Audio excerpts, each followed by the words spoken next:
Welcome to the show. Mic check, mic check. What's up, everybody? Welcome back to the Infusion Breakdown Show. Joshua Freeman, Bryan Carey, Desmond Tillman.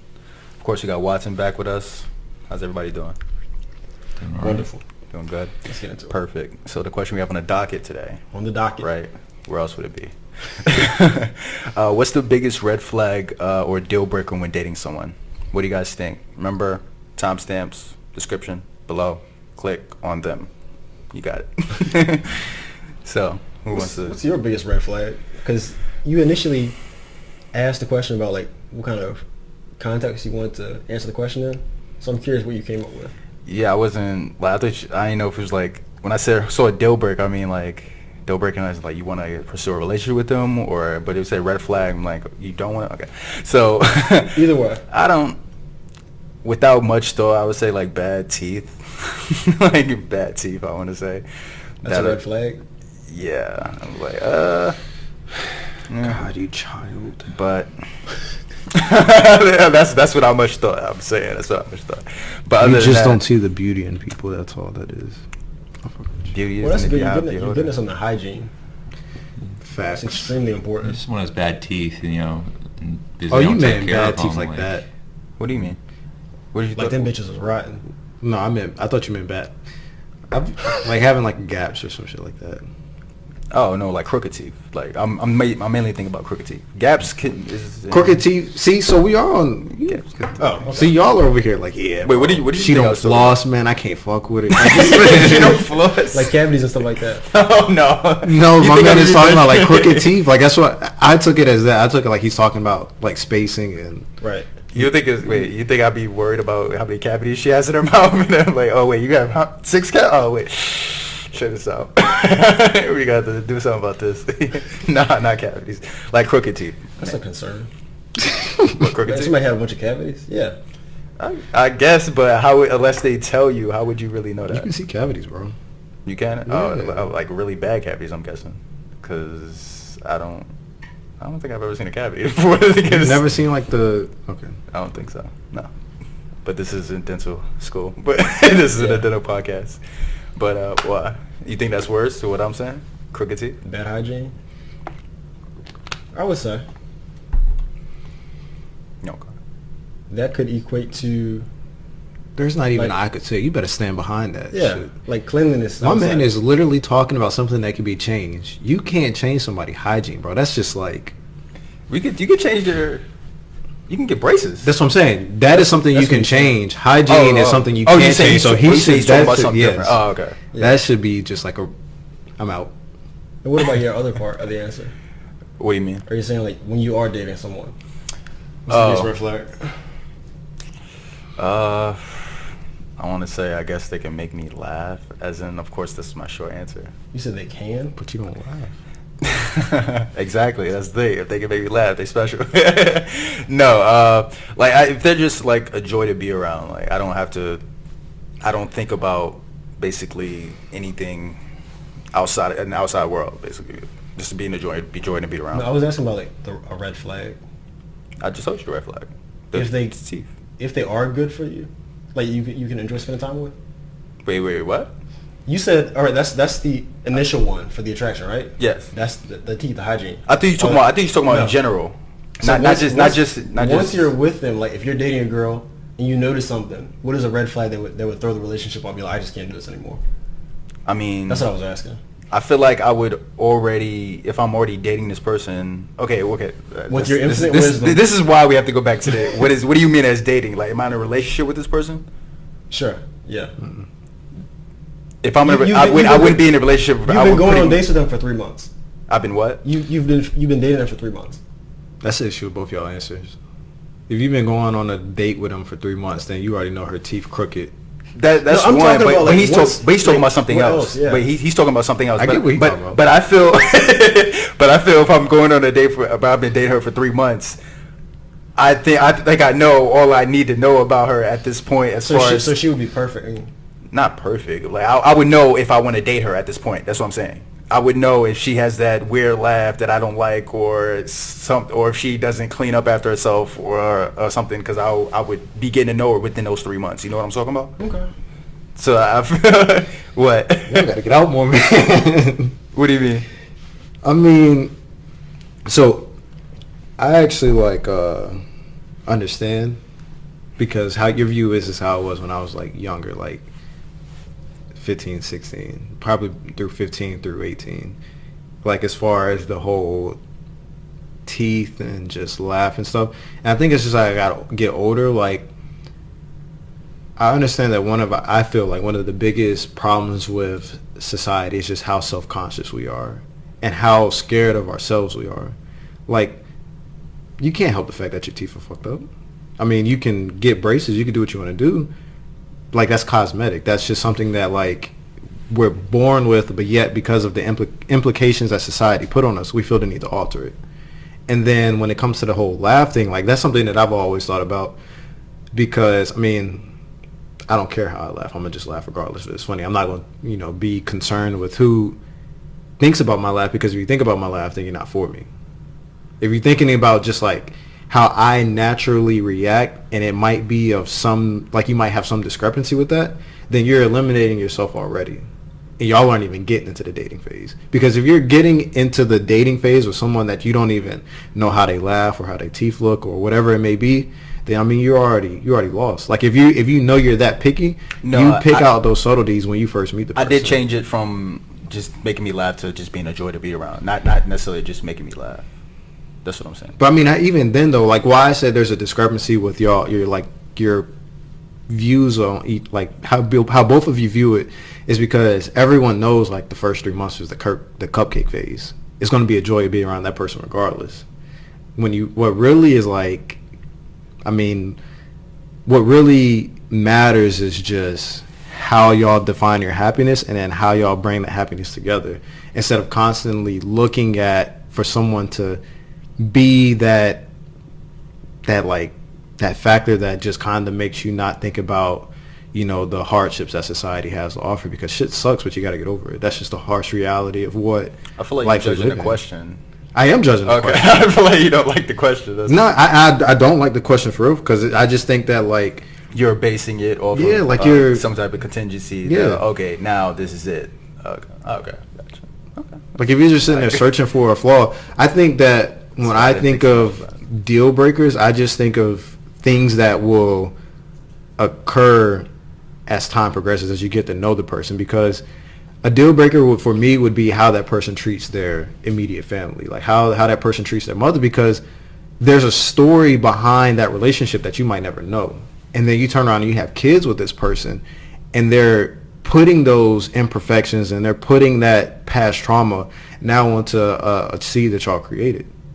Like those are what I would define as deal breakers, because those are things that if ignored are going to cause turbulence later in life. Whereas somebody's teeth being fucked up, they can smile direct. Right, but at the same time, he has the right to prefer that. Exactly. But that's what I'm saying. That's what my gripe with the question is. It's because it's like it's something that kind of just goes with the implications that society puts onto people in general. That you're not perfect thing. That your hips don't look like Kylie Jenner hips, or you don't sound like Beyonce, or you don't look as good as Beyonce, or whatever it may be. Like if you don't look like a Kardashian, or if you don't look like Beyonce, then you lost. And when in fact that's not even what love or what an organic relationship is supposed to be comprised of. I want to say like it's kind of saying it. I was about to say, I feel like you're kind of saying you really don't have that much standards. Like you don't have. No, I mean I probably have like you okay. I have super high standards, but I don't place my standards on people. I allow them to exist who they are, and then let energy dictate what's supposed to work. Because I feel like the more you like try and plan stuff, and the more you do things with intentions, you're kind of like just potentially, and I say like potentially with in quotation marks, because if you're doing something with intention, if it works out, great. If you're doing something with intentions and it wasn't really supposed to happen, then it's going to kick your ass later down the line, because you're going to get yourself into something that you potentially had no business being in, and now you have some, emotional scars that might stick with you for some time and you got to get over. Like, yeah, it's going to build character. I think that kind of goes into the conversation we had a few episodes ago where like we kind of put that I forgot what we were talking about. Yeah, I think it had something to do with like the shootings in society. You know, remember the conversation we had where like you said we use it as a coping mechanism. Mm-hmm. What we tell ourselves mentally to like build ourselves stronger. Supposed to happen for a reason? Yeah, something was supposed to happen for a reason. Like you look at that person as somebody was supposed to come into your life for a reason, when in fact that person was in your life because you forced the energy that never was there. You forced some connection that wasn't truly genuine. You created a narrative that you began to believe. Exactly. Like I mean, I kind of just look at it as just like, for a long time I was that person that tried to dictate what was supposed to happen, and I kind of just over time, like based off of what I put myself into, just realized that what is going to happen is going to come naturally, because at the end of the day, love in itself is something that you can't control. If you can control it, then that's not love. Like if you can turn around and say one day I can love this person, but the next day it's fuck this person, then that's something that you manifested in your mind. That's not something that was truly and genuinely supposed to be there.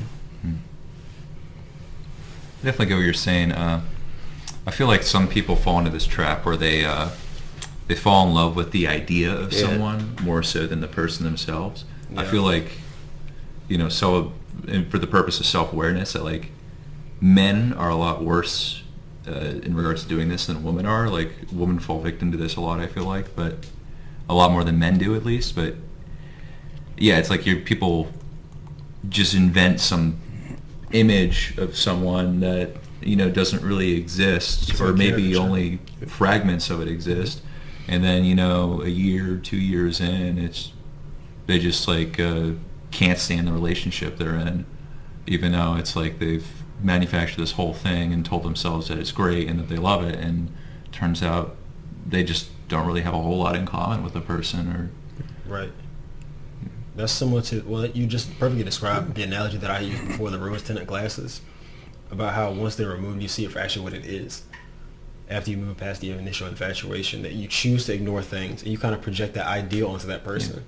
All flags look like flags when you're wearing rose-tinted glasses. Yeah, everything's red. So my answer for the question was, what I noticed or what I feel like is the biggest red flag or deal breaker is the inability to be independent. Like if the person places the expectation for their happiness on you, or they're not able to do for themselves, it becomes like it's a burden. And you think about what a true, or I guess a good relationship, a healthy relationship, is two healthy human beings who are able to carry their own weight and they're happy with themselves and they're coming together to create something greater. And you can't really do that if you're not really in a place where you can do that by yourself. So an inability to do that, it just in the long run, it's more of a detriment than anything. Because it's not even saying that they're necessarily a bad person or anything like that. It's just, I feel like in that case, like if it's benign, that could even be worse. Because when somebody's doing something and they're not doing it in a malicious way, you may stick around longer than you should. Whereas if it is malicious and you see that they're not treating you right, then you're more inclined to leave. Then what do you mean by malicious? I know I understand what you mean by malicious, but just so there's no ambiguity on. Like when it's clear that the person doesn't have your best interest in mind, and they're taking advantage of you and things like that. Where if it's somebody who's actually like really needy, that's a situation where it's benign. They might not actually mean to cause you harm, but through time it becomes a detriment and it wears at you. You got examples of this? Because it's only reason why I'm pressing it is because it's real easy to think of this stuff. It's real easy to theorize just about anything your mind allows you to, but to actually see it for what it was as it's happening, it's hard.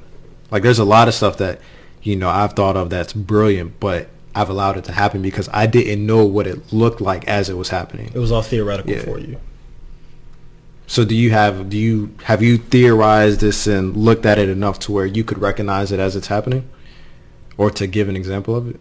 Because my example of it for you is, if you want to bring up the dependency aspect, then it's more or less with dependency comes control, where that person kind of either wants to always be under you and know everything it is that you're doing, or that person's happiness is, like you said, is contingent on you. And so if you go out and you do something, it sparks a nasty reaction, like, oh, you're always going out with your friends, da da da da da. Even though you spent, like, you could literally punch the clock with that person, but just because you chose to go out and have drinks with your boys once out of a 7-day week, when you spent the other 5 or 6 days with her, then it creates a somehow it detracts from all the time you put in. Yeah. I would say you accurately described it. Okay. That was almost perfect. Did you say your biggest red flag or deal breaker? I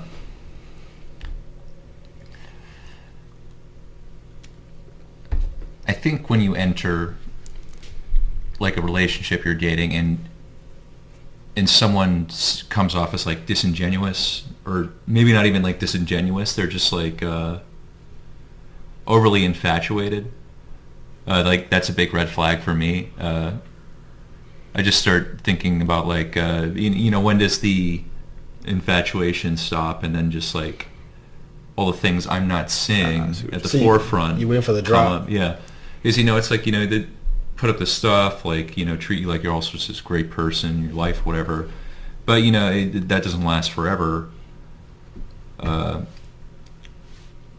so when that's all gone, like, what are you gonna get?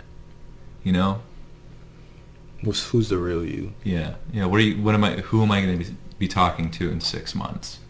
And that raises another question too. Like, for them to be behaving like all over you like that quickly, that begs the question of how well do you really know me, and is this like you said, the authenticness of it, how genuine it is. Because if you can get it that easy, what makes you think that you're that special? Who's to say that everyone else can't have that too?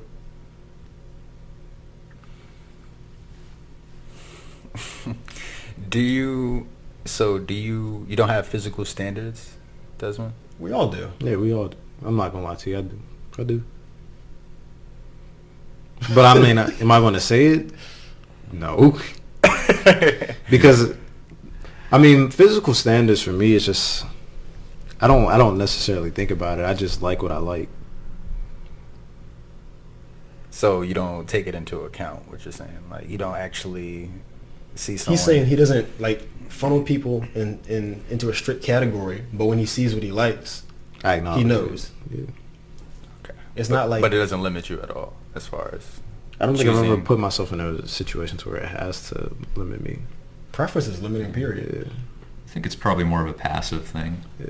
I feel like it's like, we're all adults here, and like, I remember being like a teenager and all that, and that stuff really mattered to me. But, as I've grown up, I've kind of like, I'm sure it's there. I'm sure it like, affects attraction and all that, but it's not something that I prioritize, Mm-hmm. So you mentioned a woman with having her mouth open while she eats. I think he was being funny facetious. About that. Yeah, totally facetious. But so you don't like that? I mean, etiquette is everything too. But if you, okay, say for instance you're at dinner with somebody, in a completely different scenario, of course, you're not dating Sydney, you're dating somebody else, of course, and you're at dinner with somebody and you see the girl, she's doing it, like, is that you're going to give her, like, you know what, are you going to start second thinking, or are you going to start, what are you going to do? Am I going to, like, second guess? No. Am I going to acknowledge it? Yes. To her? Yeah. Okay. You're going to say what, you don't like it? You address it. I don't think it's something that you're saying, like, you don't like it. I would just say, do you realize that you eat with your mouth open? Yeah. Mm-hmm. I mean, that's all it is. Like again, I am very selective, so I kind of like pay attention to anything that would potentially annoy me when it comes to physical. Like, I do definitely pay attention to laughs, but I think things like that I don't let bog down the beauty of a person, because at the end of the day, etiquette doesn't really like make up the beauty of a person. That's something that you're taught. Whereas like your laugh and your teeth and your physical makeup, that's just what you are at the end of the day. I think your etiquette kind of more or less paints a picture of. You can still change your teeth though. You can still change your physical And You to can some learn degree, etiquette, too. to some degree. Yeah. Exactly. But Yeah, I was just going back to his physical. I know. I was just, you good? yeah, I was just saying. You good? Good. All right. But I don't think like, it's not even I don't think. I think like etiquette kind of paints a bigger picture without you necessarily putting a lot of effort into it. Like I think those subtleties that a lot of people don't pay attention to can allow you to kind of like, it's not even kind of, it provides a little insight on what to expect with that person. Like if you're chewing with your mouth open, how's your hygiene? Are you brushing your teeth? Because obviously you're allowing the world to see your mouth. Are you taking care of it? How many showers are you taking a day? Are you taking showers every day? What's your shaving regimen like? Like it kind of just, those small things just like for my mind expand in all different kinds of directions. Like it shouldn't, but it does. Okay. What you said about etiquette and like the small like micro habits that we have is something I can't remember the exact quote, but it's like what we do when nobody's watching. You said most people don't notice those things. Yeah. That's who you really are. And so when you find someone who pays like that close detail to like the really fine details, then that's really indicative of somebody who has their stuff together. They're really taking care of themselves properly. Legit though, chewing with mouth open. I'm gonna add that to my answer. That's just, I don't care who you are. That's, I don't think anyone likes I can't that. deal with it. It's just people who don't like it and people who do it. It's just those two. Interesting. But to change mine a little bit, my red flag I would say is the person that constantly judge you on everything you do. Also, I don't like that. That really pisses me off. But yeah. It's about But you judging see that though, bro, because if the person judges you, then that means you've been around them to see them judge other people. You saying I've seen that before? Yeah, like that's what I'm saying. In that person, like if that's a red flag for you, and you've like, I know this is hypothetical, but I've also said that I've been keen to stay in relationships where I wasn't necessarily happy. Also, so you toxic to myself, yeah, a little bit. Yeah. It's okay. To others too. Everybody. Nah. Okay. See what? It's okay, man. I think the biggest step for self-development is realizing your toxic traits. In dealing with them. Accepting them. You think accepting them? I feel like, because you see all these posts, particularly on like Twitter and IG, where it's like my toxic trait is people what I found, they can tell you exactly what's wrong or what their deficiencies are, but they can't tell you exactly in the same breath, they can't tell you what exactly they're doing to work on those deficiencies. Reason why I say accepting is because in order for you to change it, you have to accept them. Why am I toxic? You just said why you were toxic. You Why? stay in relationships longer than you need no to. interest in continuing with. Is that not wasting? How's time? that make me wasting my time? Isn't it You wasting can their time? you can. Being toxic is essentially being destructive, and you can be destructive to yourself. And if you're being destructive to yourself, then that means if you put it that way, yeah. So you're saying, I'm thinking you're saying toxic to the other person. Exactly, but you have to accept you're toxic to yourself and that person You're because toxic to me. What the fuck are you talking about? If you're leading someone on, you don't have any intention of continuing a serious relationship. It's not a leading on. It's a mutual thing. It's not necessarily me leading them on. It's a mutual thing. But while in this mutual thing, they judge me, and I'm like, oh, do I really want to leave this? Not necessarily. I mean, what's going on? But not necessarily leading them on. You don't get what I mean, though. I don't think you get what you mean. I don't think you understand. No, we just have a different. I regularly forget it. It's fine. But no, what I was gonna say, I know because I definitely kind of made you think what when I said accepting it. One thing that I've just learned to realize about people's flaws is that they're never going to truly change what that flaw is until they accept it. And I feel like if they're trying to change it before they're accepting it, then they're falling in love with not even falling in love, but they're picturing something that they aren't and can't be until they're realizing what that deficiency is. Because essentially you have to accept something and break it down to understand why. And that's why I say accepting. Not accepting in the sense like, oh, this is what I do, deal with it, but accepting like, okay, this is what I do. This is what I'm good at. Is it beneficial to my overall well-being and mental health? If it's yes, then I understand. you accept that. But if it's no, then that's when you begin to change it. Mm-hmm. Because we expect people to like realize their like toxic traits and change for a relationship. But if they don't truly accept what that toxic trait is, then you can't expect any change. You can't medicate without a proper diagnosis. Exactly. And this is mirroring a discussion we had on a previous episode about awareness. And so acknowledging, that's the part where you say, hey, yeah, this is something that I do that's a detriment to myself, to others, to people I'm in a relationship with. And then after that, proper awareness, because you see how detrimental it is. Like, it's the difference between recognizing or noticing and awareness. Because noticing, you'll see it, but you not necessarily care about it. But awareness is all encompassing. So you see what you're doing, and you know the implications further down the line of that particular behavior. And so with you knowing that and you seeing how bad things could possibly be, you set forth the proper course of action to correct those things. If you choose to correct them. If you really acknowledge it, and it's actually as bad as what it is, or you say it to be.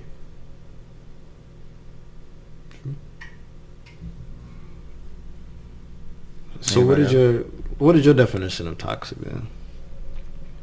No, what you said, being destructive. Flint? I mean, it's not just being destructive. So what is your definition of I just explained what my definition is.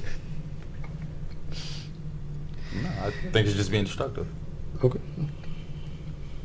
What do you think, Watson? I think, toxicity is the point at which self-destruction starts to affect other people. I think that's probably where I draw the line, is who it affects. If it's affecting just you can be self-destructive, but I will say a lot of self-destructive people are pretty toxic as well. So I think you described it perfectly. Do you agree, bro? He's fighting it. Anyway, anything else you guys got to say about this discussion? Can we get a what was her name? He said Lee. What was one with Matt? Leanne. We need Leanne to come on the show so she can break. I was just hanging out with her yesterday. So she can break down my man Josh's view on how his toxic, how him staying in a relationship is toxic to himself.